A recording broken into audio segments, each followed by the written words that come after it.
têm que orar em nome de Yeshua HaMashiach.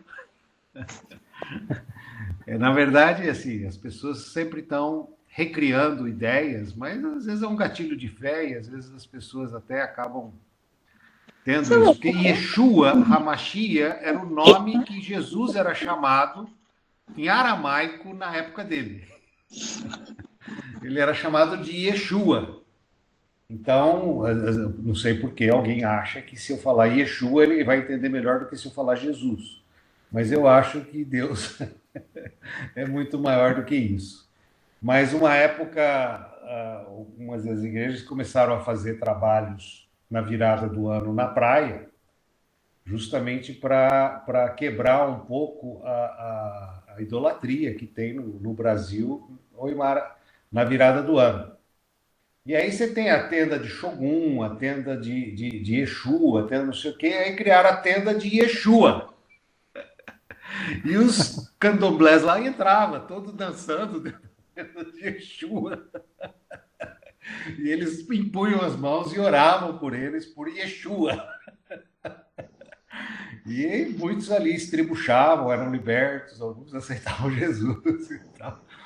Depois de alguns anos, inclusive atualmente, houve uma queixa muito grande que eles não queriam mais que os crentes fossem na praia na virada do ano, porque nenhum espírito estava descendo mais. Olha que benção. Então, assim, orar também em nome de Exu é bom, porque falta tudo de ruim. Mas o reino de Deus é um reino de estratégia também, né? A gente às vezes tem que pegar a direção de Deus e fazer a coisa com sabedoria. Nós temos que ser mais astutos que a serpente, é o que a palavra nos fala, né? Muito bom. Hoje, na lição 12, nós vamos estudar a harmonia dos dons ministeriais. Eu fiquei feliz que a Mara me chamou para dar a lição 12, porque o livrinho tem 18 lições. E a igreja tem um tripé da fé, seria assim a nossa doutrina como igreja, que ela dá uma importância muito grande a 3 lições, que eu diria assim. A primeira, número 1, que é da palavra. Nós cremos literalmente 100% na palavra de Deus, na Bíblia, como a palavra de Deus, e eu creio na Bíblia de capa a capa. Eu só não creio nos informes de rodapé, nos comentários, mas Bíblia, eu creio nela inteira. E a base da nossa fé é a palavra de Deus. Foi a primeira lição que vocês fizeram lá no começo do livrinho, que é o primeiro fundamento da nossa fé. É baseado todinho na palavra de Deus como uma verdade absoluta. O segundo pé do tripé, que vocês fizeram na lição 6, que é a aliança. Nós cremos numa igreja de aliança, e de uma aliança forte, porque a aliança fraca se rompe facilmente. Então, o conceito de igreja, o conceito de aliança na igreja, é o que mantém esse ministério plural de pastores, é o que mantém essa vida congregacional, é o que nos faz ser unânimes, mesmo tendo diferenças enormes. E essa diversidade, nós temos pastor do RTT e pastor tradicional, nós temos tudo dentro da igreja e nós vivemos harmoniosamente por causa da nossa aliança.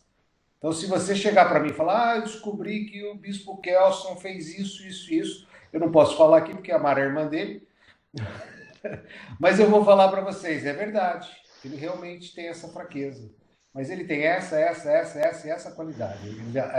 No ministério pastoral a gente não esconde nada de ninguém. A gente é sincero, transparente, verdadeiro. E isso faz de nós uma aliança forte. Nós não estamos aqui para esconder falha de ninguém. Nós não estamos aqui para ser melhor que ninguém. Nós estamos aqui para viver em aliança. Até porque uma igreja perfeita, se vocês acharem, por favor, não vão nela. E nem me leve a ela, porque o dia que eu entrar nela, ela vai deixar de ser perfeita. Porque nenhum de nós é perfeito. Então, e outra, a igreja ela tem 5 tipos de pessoas. Acreditem ou não. Ela tem os carnais. Crente carnal, é verdade, tem. Tem os bebezinhos na fé. É verdade, tem aqueles que chegaram, estão nascendo de novo. Tem os meninos, os garotos, as crianças, vamos dizer assim, aqueles que ainda estão em processo de crescimento. Tem os fortes. Ah, eu queria que só tivesse forte, não tem jeito. Tem que ter bebê, tem que ter criança, tem que ter fortes. E tem ainda o joio, que não pode ser arrancado. Então, assim, exigir que uma igreja tenha perfeição não vai acontecer nunca. Porque nós temos pessoas que chegaram agora, começam a ser bebês na fé, tem pessoas que estão em processo de crescimento, tem pessoas mais maduras, e tem os carnais e tem o joio. Então nós temos que conviver com todo tipo de gente dentro da igreja. Por outro lado, congregar com essa diversidade é o melhor dos mundos. E o assunto de hoje parece que não, mas é uma diversidade de talentos ou de dons que fazem com que a estrutura da igreja tenha harmonia, ou seja, como o nosso corpo. Cada parte exerce a sua função e o corpo inteiro é saudável. E a gente vai falar dos 5 ministérios, os 5 dons ministeriais. Então, esse é o terceiro tripé da nossa fé, da Igreja da Família Cristã. Então, a gente crê na palavra, a gente crê em uma vida com aliança, e a gente crê a igreja com os 5 dons ministeriais. O dom de apóstolo, profeta, evangelista, pastores e mestres. Os 5 dons ministeriais. E que esses dons fluem harmoniosamente dentro do corpo de Cristo. Então, cada um de nós aqui na tela tem um dom. O que a gente precisa descobrir o nosso dom. Precisa desvendar o nosso dom. E aí, a hora que a gente começa a desvendar o nosso dom, nós vamos começar a atuar com muito mais fluidez, com muito mais graça dentro do corpo de Cristo. Porque o meu dom não é para eu me sentir bom naquilo que eu faço, mas é para edificação do corpo. É para que a igreja em si possa ser sustentada. É muito bom a gente ter profetas dentro da igreja. É muito bom a gente ter mestres dentro da igreja. É muito bom ter pastores que cuidam, que tiram os carrapichos, que vão aos hospitais, que nos visitam em casa. É muito bom ter evangelistas que trazem para Cristo aqueles que estão perdidos. Então, assim, a igreja ela tem que ter todos os ministérios. E os ministérios não é uma hierarquia de comando, são dons dados a todos aqueles que estão em Cristo. Todos nós temos que descobrir o nosso ministério. Qual é a área que a gente tem que atuar, tá? Então, a lição de hoje é a harmonia dos dons ministeriais. Como que a gente consegue, nessa diversidade de atuações, fluir de forma harmônica, equilibrada, serena, sensata, sem conflitos, sem muitos problemas, né? Então, assim, é muito legal a gente trabalhar essas questões, principalmente para o autoconhecimento. À medida que eu vou desvendando uma porção de áreas da minha vida, por exemplo, o meu temperamento, se eu sou melancólico, se eu sou fleumático, se eu sou sanguíneo, eu sabendo o meu temperamento, fica mais fácil eu me conhecer.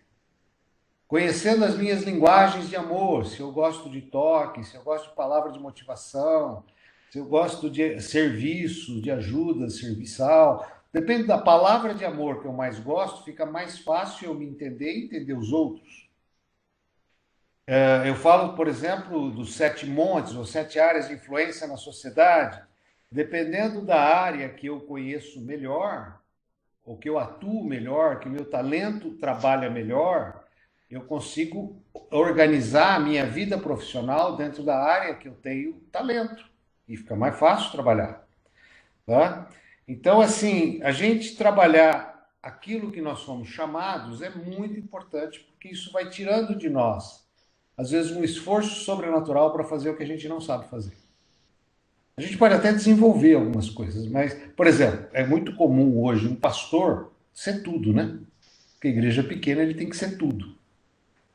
Só que ele vai ser tudo enquanto ele não tiver os membros ocupando os devidos lugares. Porque à medida que as pessoas vão ocupando, ele vai delegando o ministério de ensino para um, o ministério profético para outro, e ele vai aí agindo como um apóstolo, dando direção e coordenação para todos os ministérios dentro da igreja. Então, assim, é importante a gente se conhecer, a gente estar dentro dessa situação, porque aí a gente vai crescendo na fé. A gente vai amadurecendo no nosso atuar, tá? Então, assim, as pessoas confundem muito os dons ministeriais, os dons do Espírito Santo e os dons naturais. Uma palavra que se repete muito na Bíblia são profetas, profecias. E tem um trecho que fala assim: todos podem profetizar. Peraí, não é um ministério? Peraí, não é um dom? Como que todos podem? Na verdade, existem 3 áreas da atuação profética, né? Então, você tem a área dada diretamente por Deus, que é a pessoa que nasceu com aquele talento. O que é um profeta com o dom divino? Ele sonha, ele tem visão, ele vive no mundo da lua, ele é um ET nesse mundo, ele é o cara que nasceu profeta. Ele só precisa ordenar esse dom que Deus deu para ele. Por exemplo, na nossa vida rotineira, tem gente que toca violão de ouvido. Cara, é um dom que foi dado por Deus. Ele não se esforçou, ele não estudou partitura, ele não ficou 5 anos numa escola para tocar do, ré, mi, fá, sol. Como eu. Ele nasceu com aquilo brota na mente dele ou no entendimento dele, que é uma dádiva dada por Deus. Eu, por exemplo, nasci com um dom, não sei se é por causa do sangue árabe, ou seja lá por quê, de ter facilidade na área de exatas, em contas, em matemática. E assim, para 90% das pessoas é o pavor da escola. Mas eu sempre tive facilidade, eu sempre fiz conta rápida, eu sempre desenvolvi essa área porque Deus me deu isso. E assim, por que Deus me deu? Não sei, mas eu tenho essa graça dada por Deus. E cada um de nós tem uma graça dada por Deus que nos diferencia. Se você gosta de joguinho de videogame ou de celular, você vai descobrir que tem um joguinho que você é melhor que os outros. Tem alguma brincadeira lá que você faz bem e outros fazem com mais dificuldade. Então, isso é um dom dado de graça para você. Então, você começa a perceber que tais joguinhos ou tais brincadeiras, você se destaca porque naturalmente você recebeu esse dom. Você pode conseguir fazer coisas por esforço? Sem dúvida alguma. Eu até costumo fazer uma comparação curiosa, né, para quem gosta de corrida de carro. Eu lembro que o Nelson Piquet, que diziam que começou como mecânico e tal, ele é um cara que chegou a ser tricampeão mundial por esforço. Ele era um cara esforçado, ele era um cara criativo, ele que inventou um monte de coisas que deixou o carro mais rápido. Foi até multado por causa disso, mas ele que inventou o aquecimento de pneus, ele que inventou a parada de reabastecimento, e isso acabou dando para ele alguns títulos. Porque ele inovou e ganhou, mas ele é um cara que corria por esforço. Assim, vamos dizer, comparado ele com Ayrton Senna, ele não nasceu campeão, ele se fez campeão, por esforço. O Ayrton Senna, ele também esforçado, também dedicado, mas você percebia que ele tinha um dom maior de destaque. O cara tinha uma aptidão que diferenciava ele de todo mundo. Até na chuva você percebia que o cara dirigia uma fera. Então, assim, essa é a diferença. Um que recebeu o dom de Deus e outro que chegou ao topo por esforço. Então, nós temos que tentar descobrir aquilo que nós temos de natural e aquilo que nós vamos adquirir por esforço. Mas quando a gente fala dos 5 ministérios, por isso que é importante eu entender qual é meu lugar no corpo, qual é meu lugar na igreja, qual é o meu ministério, tá? Então, assim, quando eu falei da profecia, então, o dom natural, profeta natural, o cara que sonha, que tem visão e tal, isso é um dom dado por Deus. Existe o profeta por imposição de mãos. ele é ungido profeta, ele é consagrado profeta. E isso vem desde os apóstolos. Essa consagração de pessoas no ministério da igreja. Então, é o agir de Deus através de geração a geração para a igreja. Então, o profeta ungido, profeta consagrado, e aí entra nesses 5 ministérios, que é o que nós vamos falar, ele é colocado para dar direção para a igreja, para dar a vontade de Deus para o agir da igreja.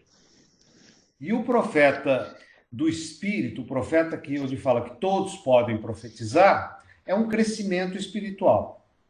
Por exemplo, eu gosto até de contar uma história de um grande profeta de Deus, Steve Thompson.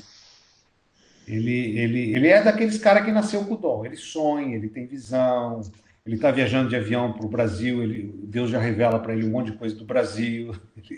Ele é um cara que o Espírito Santo fala com ele o tempo todo. E a mulher dele fala assim, eu sei que tem esse dom não é para mim. E aí um dia ele estava num culto e ele teve uma visão. Aí ele cutucou a mulher dele e falou assim, o que você está pensando? Ah, nada. Ele falou, não, mas faz um esforço, vê se você consegue pensar em alguma coisa. Aí ela, não sei o que lá. Eu falei, então escreve aí. Aí ela escreveu. Aí passou mais alguns minutos e falou, o que você está pensando de novo?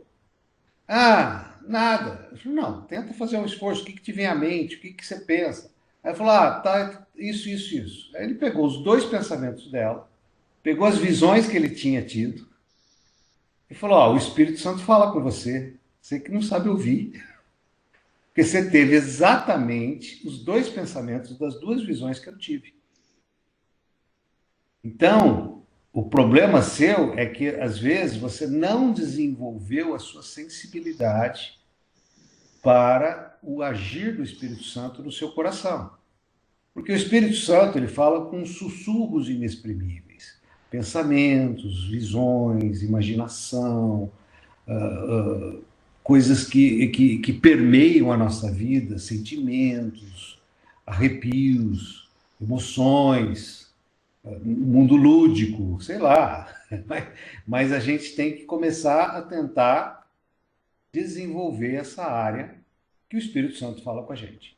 Isso não significa o dom profético, o ministério profético. Isso significa que todos podem profetizar, todos podem ouvir a voz do Espírito Santo, todos podem ter acesso a Deus, todos podem ter revelações, sonhos, visões que Deus fornece. Então, assim, não sei se deu para entender as 3 áreas do mesmo dom que nós estamos falando, que são diferentes. Hoje, nós estamos tratando do ministério profético, que é um ministério de unção. O ministério profético age em várias áreas da igreja. Depois, aqui na página 71, vocês vão ver. Ele age na intercessão, o pessoal de oração, o pessoal da sexta-feira, o pessoal da terça de manhã. Esse pessoal é o pessoal de batalha espiritual, de oração, de intercessão, de proclamação. Esse pessoal é um pessoal que tem chamado para o ministério profético.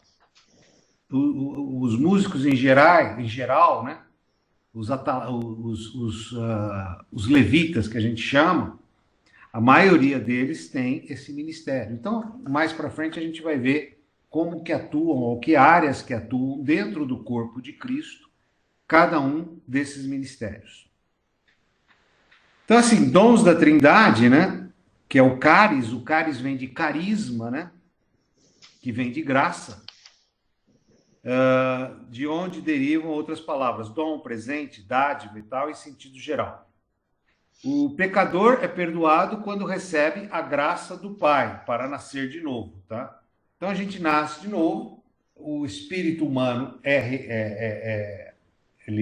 ele que nasce, né? Porque a carne já está viva. Nosso espírito que estava adormecido, ele é vivificado. E a partir do nosso espírito vivificado, o Espírito Santo habita em nós junto com o nosso espírito. Acho que já foi falado aqui de espírito, alma e corpo, né?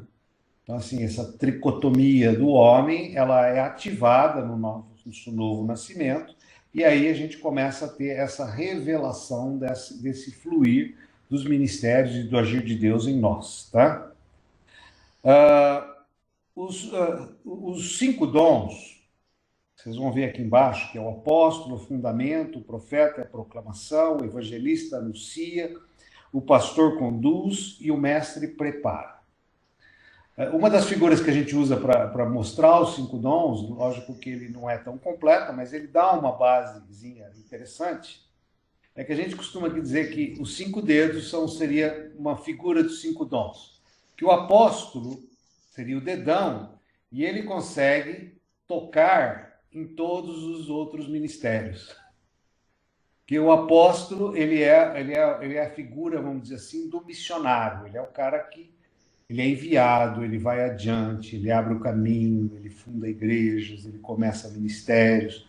Então, o apóstolo é o cara que faz tudo. Hoje a gente chama de pastor, mas na verdade seria o apóstolo, que ele é o missionário, ele é o desbravador, ele é o guerreiro que é enviado para evangelizar, para ensinar, para salvar uma nova cidade, um novo bairro, uma nova região. Então ele toca os 5 ministérios. O único dedo que consegue tocar em todos os outros dedos é o dedão. Então esse seria o apóstolo. O profeta, ele proclama, ele dá direção. Então a gente usa o indicador, porque ele teoricamente é aquele cara que fala vai para lá ou vai para lá.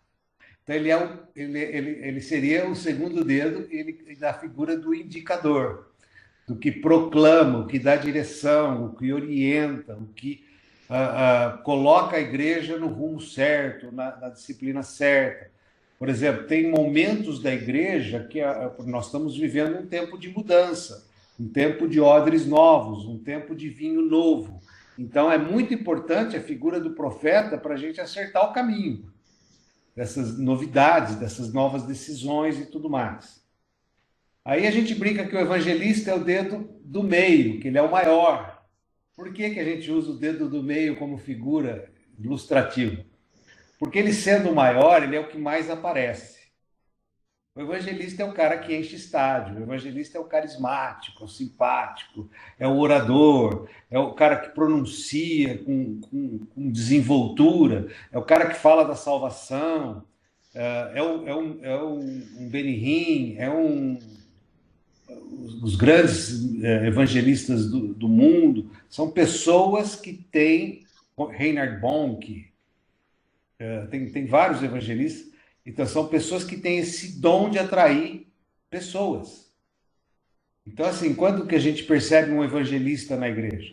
A pessoa vem para a igreja, se converte, e daqui a pouco ele começa a trazer um primo, começa a trazer um parente, começa a trazer um amigo. Ele no trabalho ele fala daquilo que aconteceu na vida dele, ele gosta de compartilhar, e ele começa a trazer pessoas naturalmente. E se você não é um evangelista, você fica frustrado, porque você quer levar as pessoas para a igreja, você não consegue, você fala de Jesus para todo mundo e ninguém vai. Parece que falta uma conexão, falta alguma coisa. Não é que talvez não seja o seu chamado, só isso. Infelizmente, tem alguns ministérios e algumas igrejas onde o evangelista vira Deus. Então, eles valorizam demais o evangelista, tapete vermelho para o evangelista. Então, assim, você tem um grupo familiar, se o seu grupo duplica, então você é bom. Então você passa a ter cargo na igreja, você passa a ser valorizado na igreja, porque você é o cara que traz gente. E isso é um erro, porque na verdade nem todo mundo tem o mesmo dom. E as pessoas têm que ser valorizadas por aquilo que Deus deu a elas, e não aquilo que eu quero impor a elas. E às vezes eu acabo forçando situações que não são agradáveis e acabo até gerando sentimentos de inferioridade ou de superioridade, que não é o propósito de Deus. Deus não fez nenhum de nós maior ou melhor que o outro. E a gente deve entender isso em todas as instâncias. Por exemplo, a Mara já viu isso. Às vezes, quando eu vou orar por uma criança, eu me ajoelho para ficar na estatura dela, para ficar na altura dela, porque nós não somos maiores que ninguém. A pessoa, ela olhar para cima, ver aquele gigantão, ela só faz assim com a cabecinha. Ela está numa condição de inferioridade enorme. Aí quando eu me ajoelho e peço, às vezes, até já fiz isso, peço para ela colocar a mão dela sobre a minha cabeça e orar por mim, É muito legal, porque eu acho que ela tem muito mais unção do que eu, porque ela é muito mais santa do que eu, ela é muito mais pura do que eu. Então, assim, saber lidar com as pessoas em igualdade e não com sua superioridade é fundamental. Então, às vezes as pessoas valorizam demais o evangelista, porque é o cara que traz gente para a igreja, cresce a igreja, e esquece de desvalorizar os outros, que todos têm dons, né? Lembra que todos nós temos que descobrir qual das 5 áreas que nós nos encaixamos. Ninguém não pode dizer que não se encaixa em nenhuma área. Todo mundo tem que se encaixar numa área.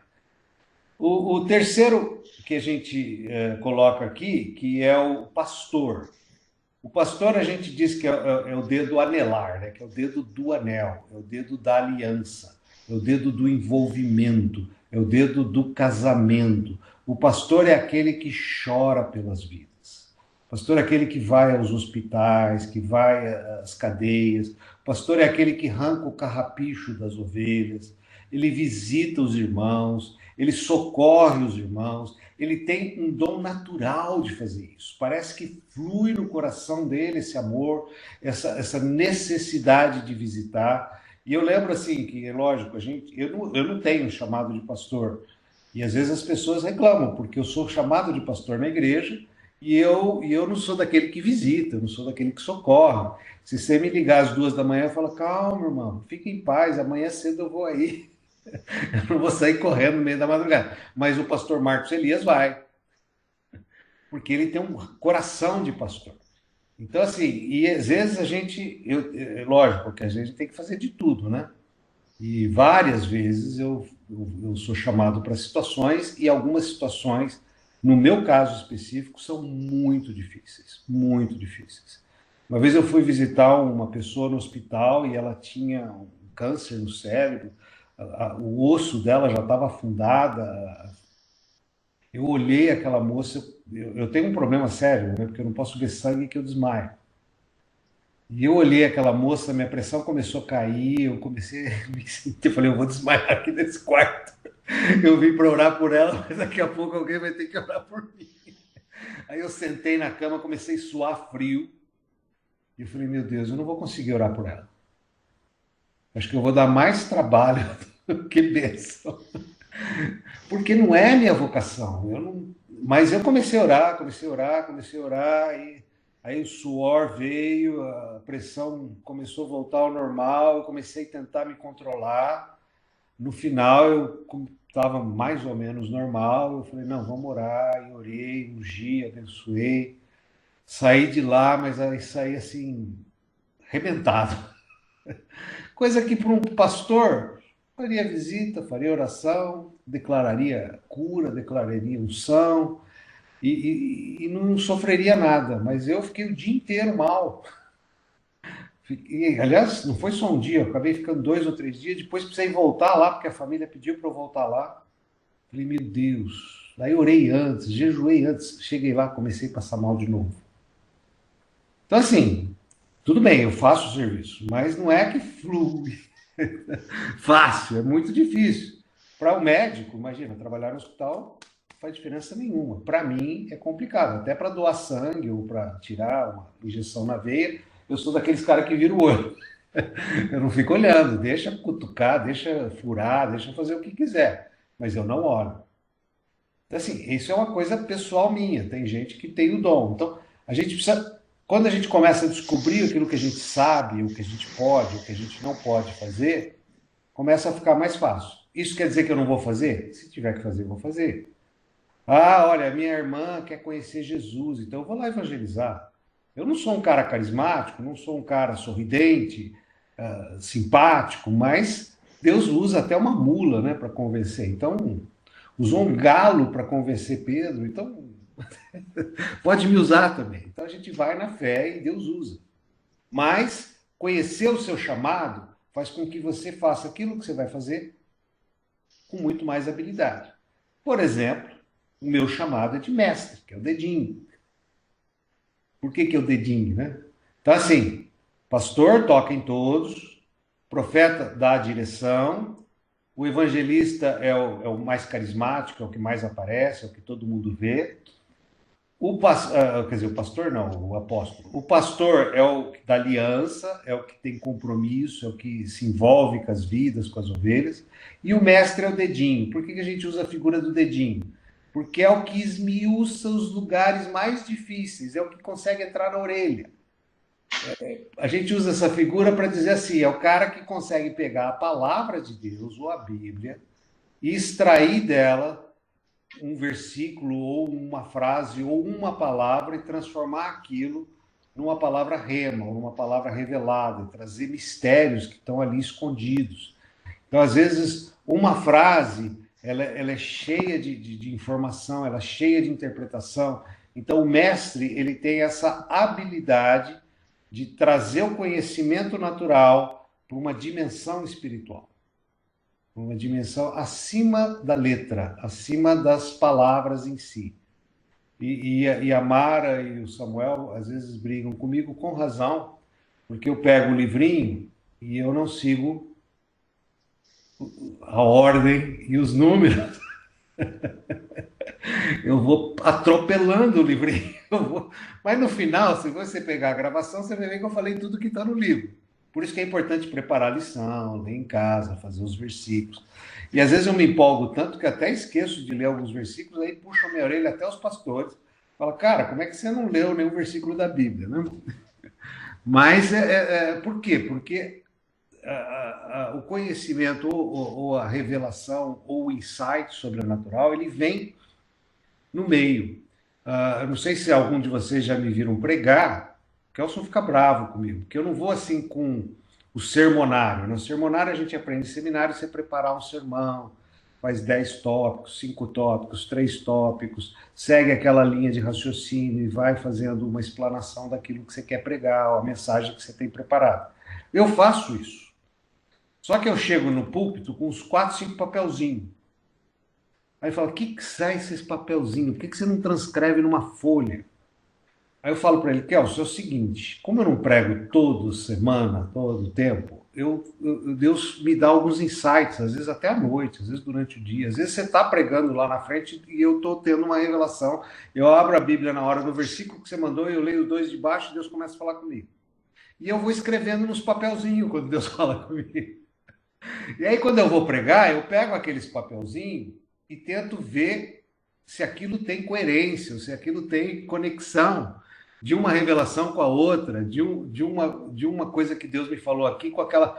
E de uma forma impressionante, aquilo começa a criar uma formação, que eu começo a fazer, número 1, número 2, número 3, número 4. Aí eu fico com aqueles 4 papelzinhos, tudo numerado, pela ordem que eu devo falar.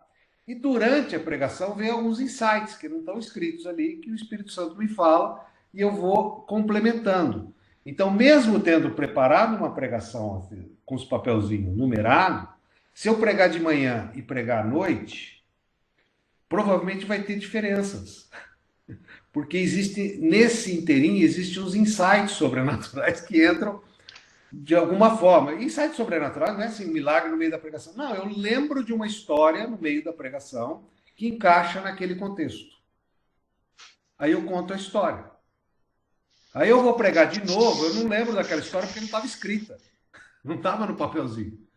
Aí vem uma outra história numa outra pregação que também encaixa naquele contexto. Então, às vezes, a pregação não é exatamente a mesma, mesmo eu usando a mesma base da pregação. Mas eu acho que isso é uma graça de Deus, que Deus me deu e me capacita para fazer essas. Alguns chamam de pregações loucas, mas eu acho louca mesmo. Mas é legal. Por exemplo, a minha mulher, ela já tem o dom pastoral. Ela gosta de cuidar de vidas, ela gosta por exemplo, servir, ela gosta ela trabalha muito com cura da alma, fazer o SUSO, que é o ministério que a gente tem, trazer cura, libertação de passado e tal. Então, assim, ela tem esse chamado é muito forte. Eu, às vezes, faço com ela, mas eu sofro porque eu somatizo o problema dos outros para a minha vida. Mas eu faço, eu sou insistente, né? Em todos os ministérios. Mas ela, quando vai ter que ministrar para as mulheres, nossa, ela sofre demais. Ela fica uma semana preparando, uma semana tensa, e rever. e vai, e revê, e faz de novo, e treme nas bases. Porque não é uma área que ela flui facilmente. Ela flui, ela prega, é legal, mas ela sofre. Como eu sofro com cura interior, com libertação e tudo mais. Mas a gente faz também. Mas assim, por que eu estou explicando tudo isso? Porque tem uma área específica na sua vida que Deus te capacita e Deus te chama para você atuar com a graça dele. As outras, ele também vai te dar graça, porque se não tem quem faça, Deus te usa. Deus sempre faz isso. Quando não tem alguém que faça, ele vai acabar te usando e vai te usar com poder, desde que você tenha um coração pronto para aquilo. Mas você vai perceber que algumas coisas você faz fácil e outras coisas você não faz. Por exemplo, o Kelson. O Kelson era um cara tímido e tinha muita dificuldade em falar em público. A Mara pode confirmar isso. Mas de repente Deus destravou ele. Deus realmente o libertou completamente dessa dificuldade e transformou ele não no evangelista. Ele não é um evangelista, mas ele é um apóstolo.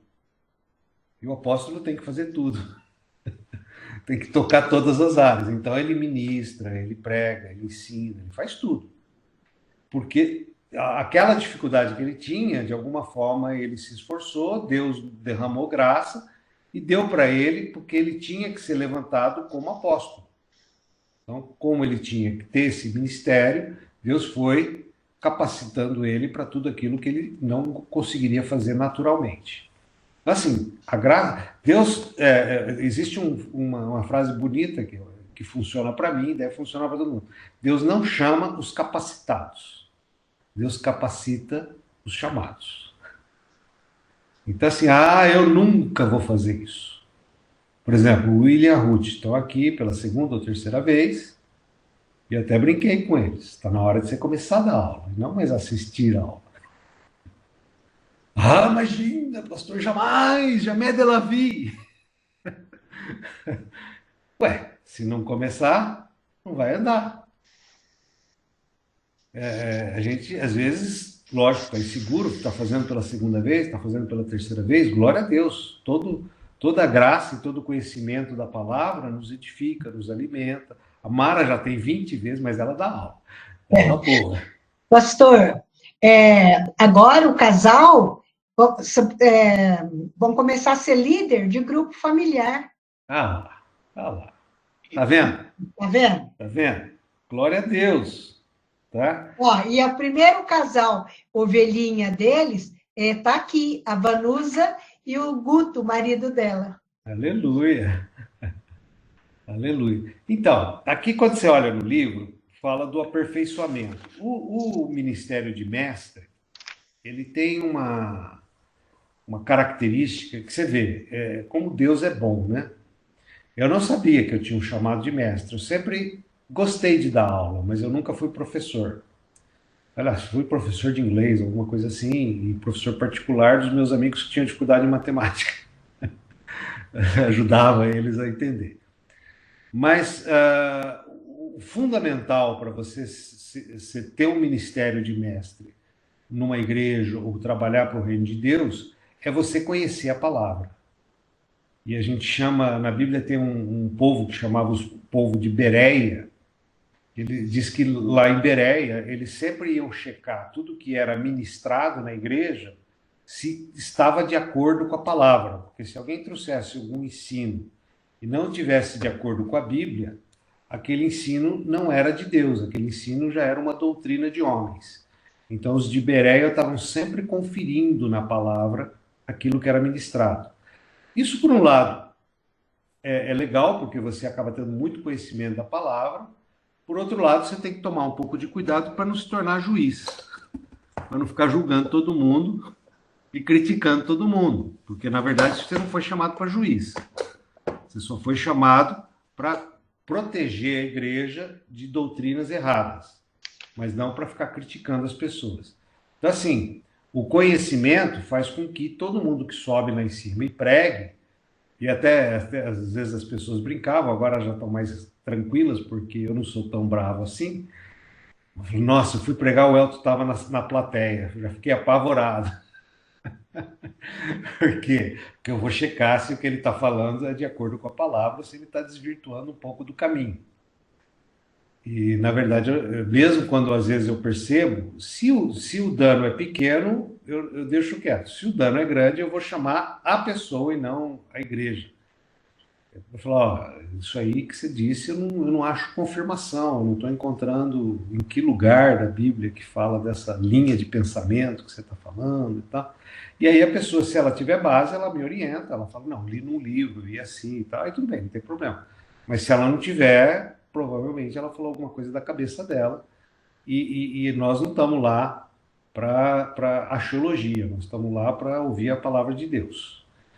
E é interessante, uma vez, eu escrevo muito no Face, algumas crônicas e tal, e às vezes sempre ponho um versículo bíblico nas crônicas que eu escrevo. E um dia um cara falou assim: você é muito metido, muito orgulhoso, você fica citando a Bíblia como se fosse o dono da verdade. Eu falei, cara, interessante, eu achava o contrário. Por eu não ser dono da verdade, eu uso o escrito de outros. Não são teorias minhas, são teorias que outros escreveram. Eu acho exatamente o contrário. Eu acho que eu tenho que ter humildade para dizer que eu não estou falando o que eu acho, eu estou falando o que está escrito. Então, eu não entendi a sua argumentação. E o cara ficou meio sem graça, não soube responder isso que eu falei, e até meio que, lógico, as pessoas hoje não têm muita facilidade de pedir desculpa, né? Mas meio que, não, tudo bem, eu acho que eu exagerei e tal. Eu falei, tá bom, tá resolvido. Mas é interessante porque quando você usa as escrituras como argumento, não é uma discussão de opinião. Por exemplo, eu tive um tempo atrás uma pessoa conhecida que se separou da mulher. Aí a Silvia era uma pessoa que ela gostava muito, ela pegou vários versículos sobre adultério, sobre traição, sobre tudo que envolvia aquele evento, fez uma compilação de alguns versículos e mandou para a pessoa. A pessoa ficou muito brava, ligou para ela e falou assim: muito duro o que você escreveu, muito rígido demais o que você escreveu.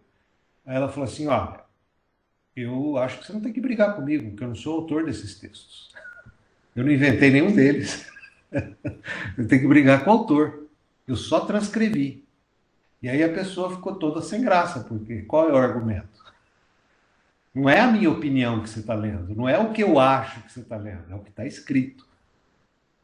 É o que foi escrito, é o que é chamado de palavra de Deus, é o que está na Bíblia. Então, assim, esse tipo de argumentação, ela é muito boa, porque deixa de ser uma discussão de opinião, que é o que mais tem hoje, são narrativas. E as narrativas se distorcem, tomam os caminhos que quiserem. Mas quando você está ali, não está fazendo uma narrativa, você só está transcrevendo um fato, então isso tem um outro peso. Isso dá, não a você, mas dá a palavra, porque quem age é a palavra e não a gente. A gente, nesse caso, é só um instrumento. Então, aqui, quando você vê aperfeiçoamento dos crentes, é o conhecimento da palavra, na página 69, e agora sim, eu vou fazer isso porque é importante fazer, senão a Mara vai ficar brava. Alguém pode ler Efésios 4,14?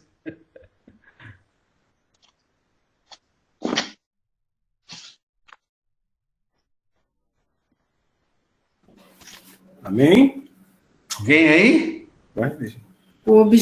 Efésios 4,14. O Isso. objetivo é que não sejamos mais como criança, levados de um lado para o outro pelas ondas teológicas, nem julgados para cá e para lá, por todo o vento de doutrina, e pela malícia de certas pessoas que induzem os incautos ao erro.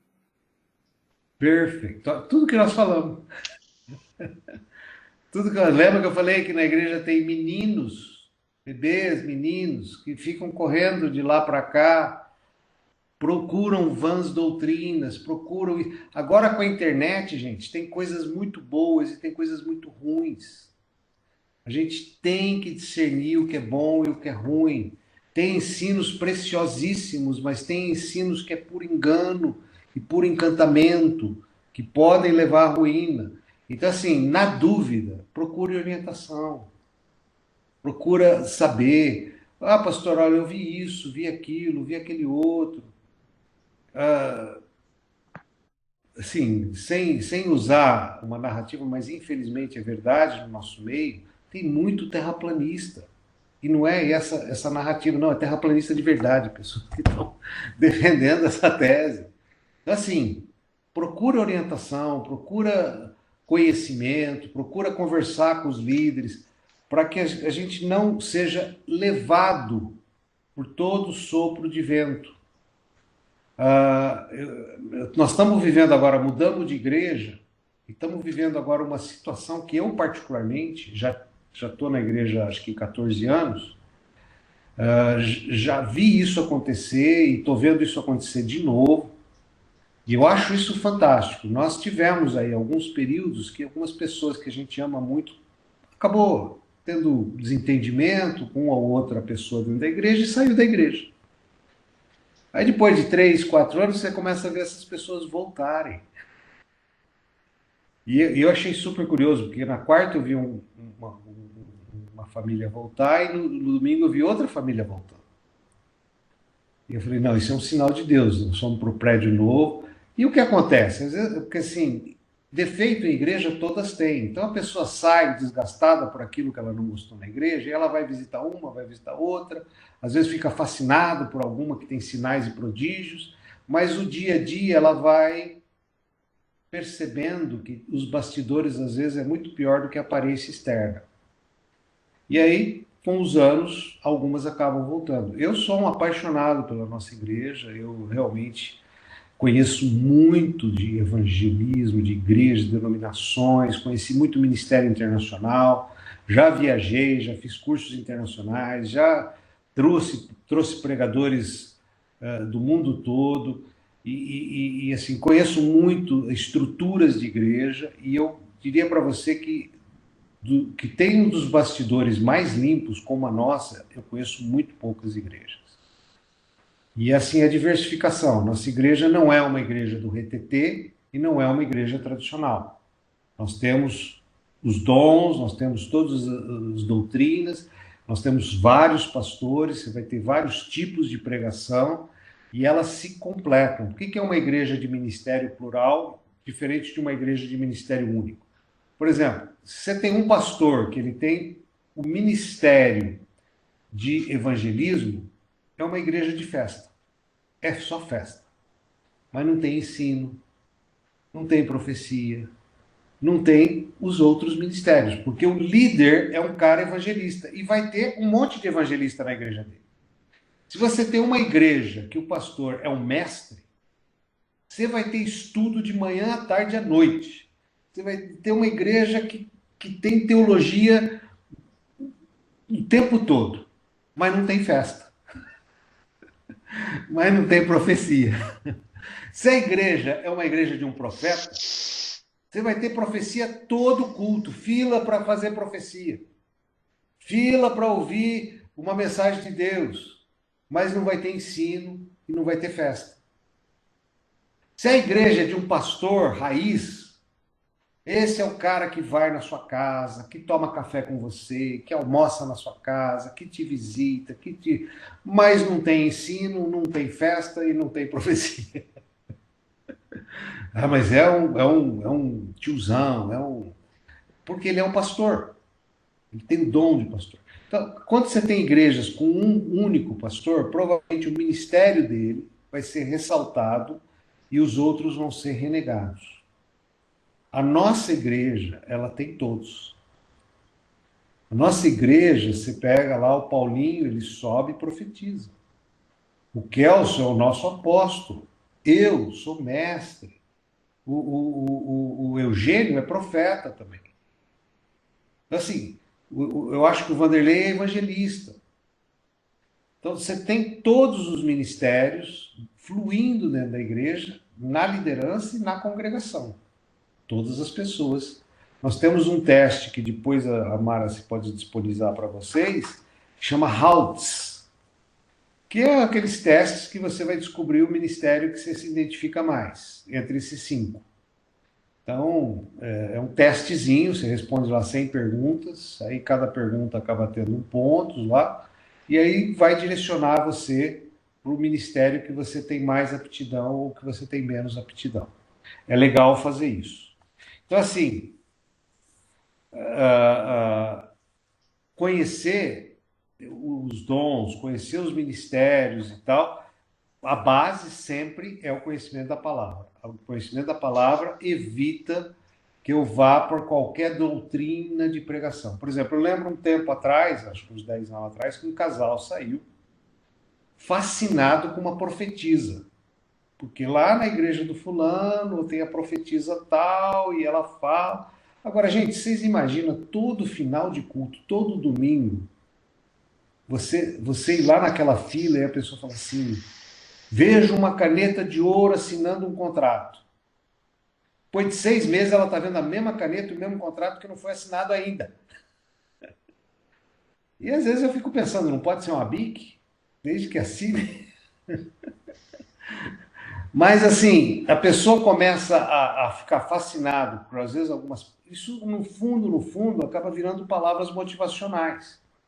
E o maior perigo do profeta é que a hora que ele acerta uma, você não enxerga mais ele como irmão, você enxerga ele como Deus. Cara, ele falou que ia acontecer, isso aconteceu. Pronto. E o pior, o profeta sem cobertura, ele gosta disso. Ele gosta de ser idolatrado. E aí, um abismo chama outro abismo. Então, assim, os riscos são muito grandes. Então, a gente tem que ter cobertura. Quem não está debaixo de cobertura é um perigo por si só. Pode chegar um profeta famoso no Brasil inteiro, o cara é bam, vim na igreja.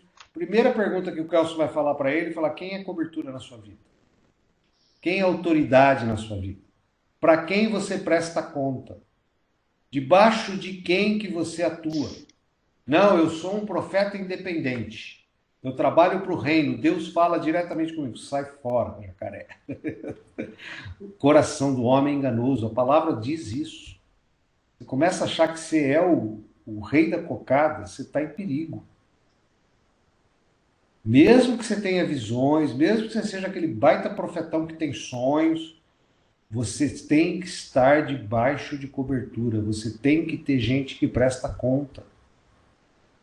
Porque se você começar a andar com as próprias pernas, a sua chance de errar é muito grande. Ah, mas a autoridade sobre mim pode errar, ela pode pedir para eu fazer coisas que não deveria. A tua submissão vai ser honrada nos céus e não nos homens. Ainda que a pessoa erre, quem vai prestar conta do erro dela não é você, é a pessoa. É interessante isso.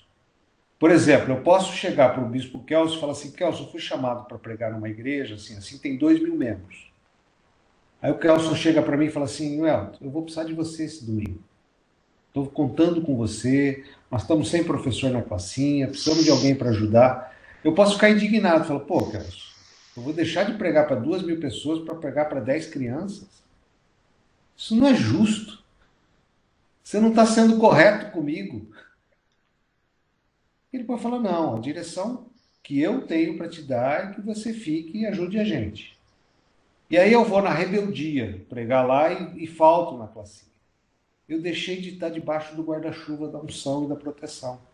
Eu posso ser retalhado pelo império das trevas, porque eu abri o portal da legalidade, da desobediência. Ah, mas isso não é justo. Não sei. De repente, uma daquelas crianças que eu dei aula pode ser tocada pelo Espírito e um dia virar um miligrama. Vai saber. Eu estou debaixo da cobertura de Deus. Então, às vezes, a minha vontade não é aquilo que eu acho que é o certo. Se eu decidir estar debaixo da cobertura dele, ainda que ele fale alguma coisa que eu não concorde, eu vou me submeter. Eu vou ligar para o pastor que me convidou e vou falar: infelizmente, não posso ir esse domingo. Porque eu tenho uma obrigação nesse fim de semana. E eu não vejo problema nenhum em fazer isso. Por outro lado, você fala, se o Kelso fala assim: não, pode ir, Deus te abençoe. Botei o guarda-chuva de novo, eu vou com segurança. Porque eu estou debaixo da unção dele e da proteção dele. Aí eu vou muito mais seguro. Agora, ir na desobediência, eu não vou. Eu prefiro não ir. Porque se eu estou indo, porque é lindo pregar para 2.000 pessoas, eu estou indo por causa da minha vaidade. Eu estou indo por causa do meu orgulho. Eu estou indo porque eu acho que eu sou o ó do Borogodó. O propósito de eu estar indo está errado. Agora, se eu vou debaixo de cobertura, eu estou indo para servir ao Senhor e não a mim. Olha, gente, parece ideológico, mas é impressionante como isso tem tudo a ver com a unção e não ter a unção. Com estar debaixo da mão de Deus ou não estar debaixo da mão de Deus. Então, isso tem a ver com maturidade pessoal. É deixar de ser criança e crescer. É você estar andando com um time, não andando sozinho. E andando com time é exatamente o propósito de ter os ministérios dentro da igreja. A imposição de mãos, lembra que eu falei da profecia? Por exemplo, existe o dom natural dado por Deus, existe o dom transmitido através da imposição de mãos, e existe o mover do Espírito Santo em nós, que são os dons do Espírito Santo.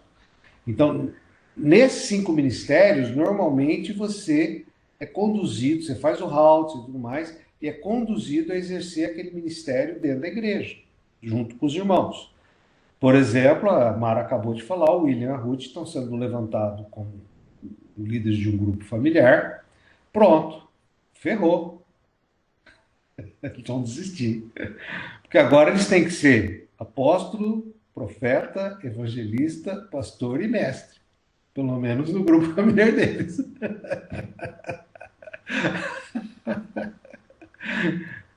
Parece simples, não parece? Não, estão sendo levantados. Nada. Ferrou. Vão receber essa unção, vão ser levantados e agora vão ter que atuar no poder de Deus. Talvez ele tenha um chamado a mais que outros, mas ele vai ter que levantar no grupo dele pessoas para cobrir aquelas áreas, aqueles ministérios da qual ele não tem habilidade. Que nem eu, quando está na hora de visitar alguém no hospital, eu prefiro mandar outro. Se não tiver ninguém, eu vou, mas que eu prefiro mandar outro, eu prefiro. Porque não é uma coisa que eu faço facilmente. Talvez daqui a uns 20 anos eu consiga fazer um pouco melhor. Hoje eu ainda sofro com isso, tá? Então aí vem essa questão da transmissão do ministério, tá? E é quase que uma coisa de pai para filho, porque é o nosso DNA que continua.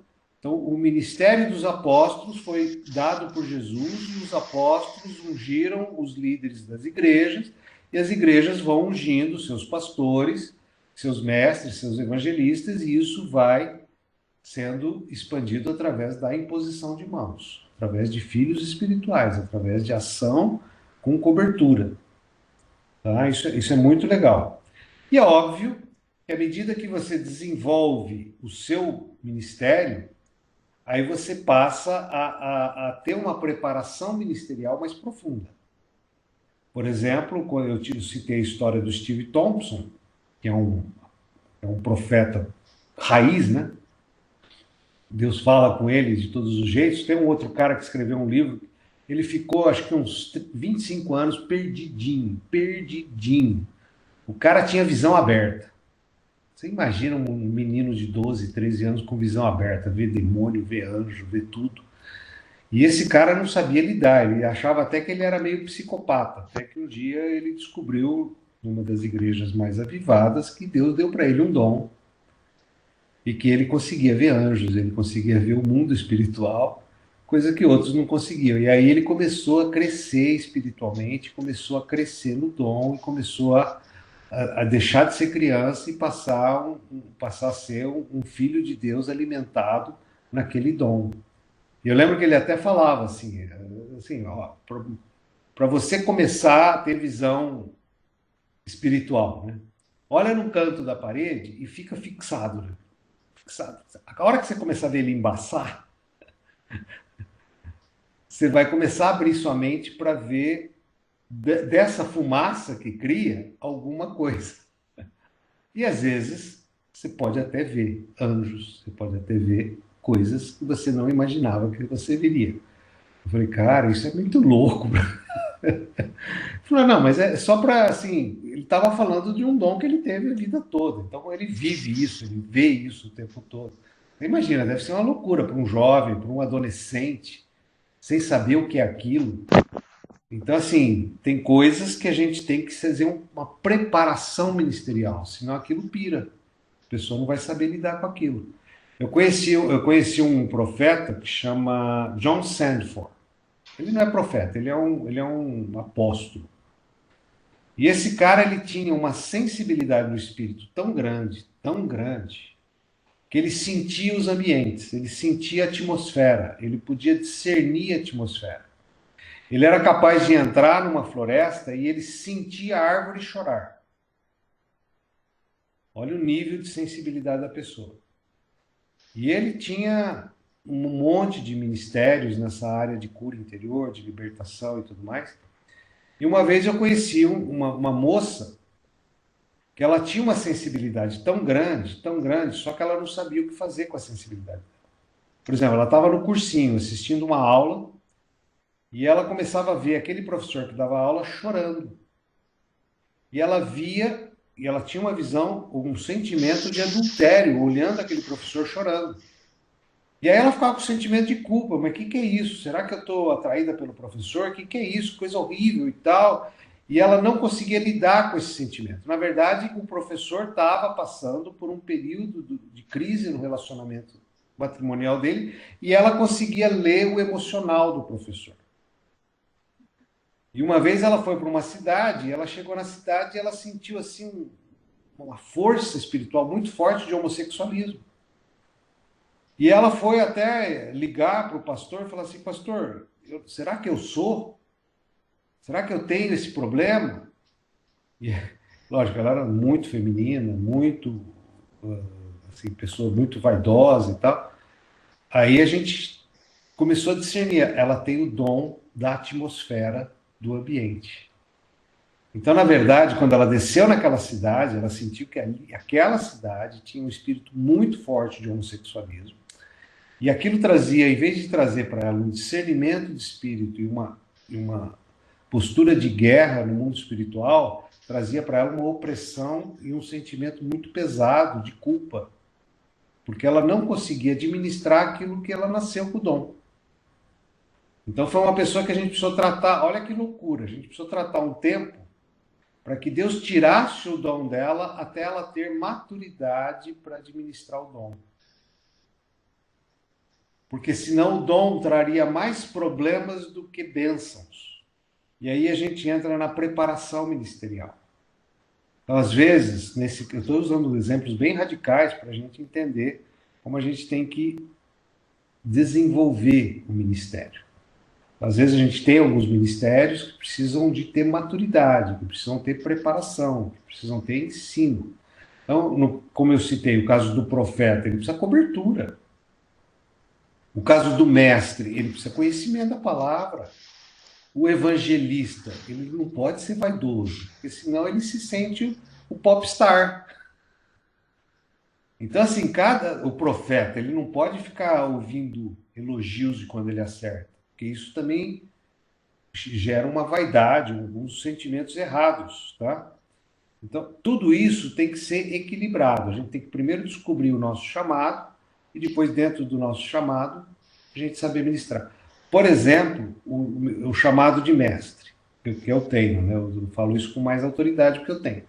O mestre, ele tem muita facilidade do improviso, ele tem muita facilidade de falar em público, ele tem muita facilidade de ensinar, de trazer exemplos para o entendimento.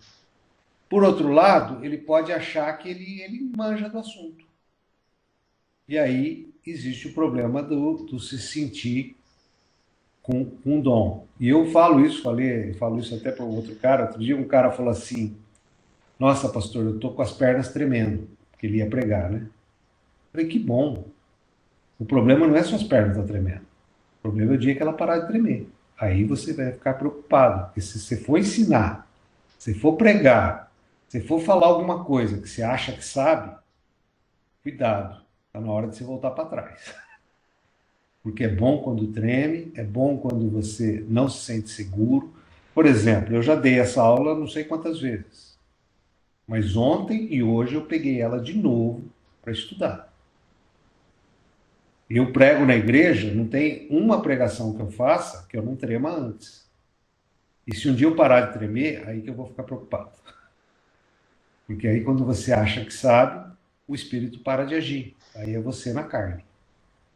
E quando você está diante do Espírito Santo, provavelmente eu vou fazer uma pregação. Se eu parar de buscar o Espírito Santo, eu vou fazer uma pregação teológica, talvez bem elaborada, um sermonário muito bem embasado em pontos, em argumentações, mas não vai ter graça. Eu vou tirar a graça. Então, é muito importante essa questão da preparação. Uma coisa que às vezes eu falo e busco, inclusive, eu acho que alguns ministérios têm que andar junto. Por exemplo, o evangelista vai, faz o apelo, vem 30 pessoas e aceita Jesus. Se ele não tiver acompanhado de um pastor, de alguém que vá cuidar dessas vidas, que vai visitar essas vidas, que vai tirar os carrapichos dessa vida, pode ser que elas se percam. Ele consegue trazer essa pessoa para Jesus e essa pessoa deixa de ser cuidada, deixa de ser orientada, deixa de ser curada. Porque as pessoas, quando vêm para a igreja, ou vêm pelo amor ou vêm pela dor. Eu conheço 99% que vem pela dor. Então é a pessoa que precisa de um colo, precisa de um pastor, precisa de uma orientação. Então, eu acho que às vezes o evangelista tem que andar junto com o pastor, ou ele buscar esse dom também para ele. Do mesmo jeito que eu acho que o mestre tem que andar com o profeta. E, gente, eu não sei vocês, ainda mais agora com a internet, que é tudo 2 minutos, tudo pode mudar em 20 minutos, né? As pessoas não têm mais paciência de ficar que nem nós aqui quase 1 hora. As pessoas querem tudo rápido. E nesse querer tudo rápido, a aula é muito chata. Então eu acho que o mestre tem que andar com o profeta. Ele tem que trazer palavra rema, palavra revelada, tem que trazer alguma coisa mais sobrenatural.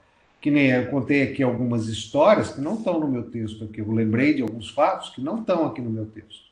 São eventos de milagres ou de ações que ilustram e que trazem um pouco de motivacional. Porque a aula pela aula, ela é muito chata. Então, eu acho que o mestre, ele tem que... Eu busco isso, eu busco o dom profético, eu busco o conhecimento, eu busco a revelação, eu busco o insight, porque eu acho que isso traz um dinamismo para o mestre maior do que simplesmente a aula temática. Amém? Wide man. Tá? Então, e tudo isso é dado não para glória própria, não para a gente ser alguma coisa mais que os outros, mas para o corpo, para o crescimento do corpo, para a atuação de cada um. Depois, no livrinho, vocês vão ver que cada um dos 5 ministérios, dividido especificamente nas áreas de atuação, nas atividades da igreja, e depois mais algumas possíveis áreas de ação. Tá? Para você ter ideia, tem tantas áreas de ação, tem até uma área que eu diria para vocês que é uma área... Parece fácil, mas não é fácil, que é a área de supridor, o cara que é um baita empresário e que Deus deu para ele riquezas para ele ajudar os ministérios, ajudar missionários, ajudar a obra da igreja, ajudar as pessoas. Isso não é uma área fácil, o cara tem que saber que a riqueza não é dele, a riqueza é de Deus, e ele tem que ter um coração aberto. A área de hospitalidade, tem gente que... o Oswaldo da igreja, ele é um anfitrião, ele é um cara que está ali na portaria, ele ama receber os novos, ele ama conversar com os novos, ele tem um dom nessa área. Então, às vezes, tem áreas que a gente nem imagina que são importantes para o reino de Deus e fazem parte do corpo, e estão ali atuando. Então, aqui você também tem uma lista de 30 ministérios. Serviço, né? O pessoal que fica na portaria, gente, é um dom maravilhoso ser porteiro. Receber as pessoas, atender elas, entrar, socorrer os idosos, é um dom. Então, assim, que Deus capacite nós, vocês, eu, cada um está cada vez mais encaixado no seu dom, para que a gente possa crescer, ter maturidade. Hoje mesmo eu vi uma historinha muito interessante de um pastor que foi no aeroporto com a mulher e foi tomar um café, aquele café que você paga até com um cartão de crédito em 3 vezes, porque é muito caro. E aí a balconista muito rude, muito mal criada, um café caríssimo e mal servido. E ele brinca assim, quando ela jogou o café na mesa, ele viu algumas gotas saindo da xícara e falou, R$ 4 jogado fora, porque ele pagou R$ 14 aquele café. Mas assim, ele indignado, tipo assim, eu vou falar com o gerente, essa pessoa rude, essa pessoa mal criada e tal, mas no final ele falou para a mulher, falou, agora é hora de a gente provar o amor de Deus. Aí ele foi no balcão, ele sabia que a pessoa para receber ia demorar muito, então ele foi no balcão para pagar, e ela toda mal criada, ele falou assim, olha, muito obrigado por você atender a gente. Ela falou, obrigado pelo quê? Ele falou, olha, eu não sei como foi seu dia, eu não sei a dor que você está sofrendo, as lutas que você está tendo, mas Deus te ama. E quando ele falou isso para a balconista, ela começou a chorar. E é interessante porque a gente não tem que responder na mesma moeda. A gente não tem que buscar os nossos direitos. Nós não fomos chamados para isso. Somos chamados para servir o reino. E vai contra a nossa lógica, vai contra nossa natureza humana. E ele disse que nessa hora ele passou uma palavra de positivismo, orou para que Deus desse graça para ela, que ela pudesse superar essa dor, que ela pudesse enfrentar. Ele falou assim, a gente quando tem alguém que está machucando todo mundo, pode ter certeza que a pessoa está machucada. Pode ter um filho doente em casa, pode ter tido um dia ruim, pode estar um cobrador na porta, ela está jogando os cachorros em cima dos outros de algo que ela está sofrendo. Só que a nossa reação é ação e reação, então a gente começa a agir no mundo das trevas. Você vai no gerente fazer uma queixa e aí ela é mandada embora, ou seja, o processo dela só piora. Então, às vezes, numa hora dessa, a gente tem uma reação fora do mundo normal, é onde Deus age. Age na pessoa, e mais incrível, age na gente mesmo. Ele saiu de lá contente de ter tomado um café mal servido. E às vezes a gente tem que agir dessa forma. Amém? Amém. Vamos orar, gente? Pai, obrigado por essa oportunidade de estarmos juntos. Que o Senhor possa estar realmente queimando, Senhor, com o dedo de fogo em nossos corações, a Tua palavra, trazendo para nós entendimento dos nossos chamados, dos nossos ministérios, dos nossos talentos, nossa linguagem de amor. Pai, ajuda-nos a nos conhecer melhor, Pai. Ajuda-nos a saber realmente aquilo que nos envolve, Pai, para não ficar sendo vítima, para não ficar jogando culpa nos outros, mas para buscarmos o aperfeiçoamento diante da Tua presença, Pai. Dá-nos, Senhor, da Tua luz, dá-nos, Senhor, da Tua direção. Como lemos hoje, dá-nos, Senhor, maturidade, Pai. Não queremos mais ser como meninos, Senhor. Queremos crescer na Tua presença. Não só para a nossa vida, Senhor, ser ordenada, mas também para ensinar aos outros, Pai. Nós oramos e Te agradecemos e Te damos graças em nome de Jesus. Amém. Amém. Passei um pouco da hora, aliás, passei muito.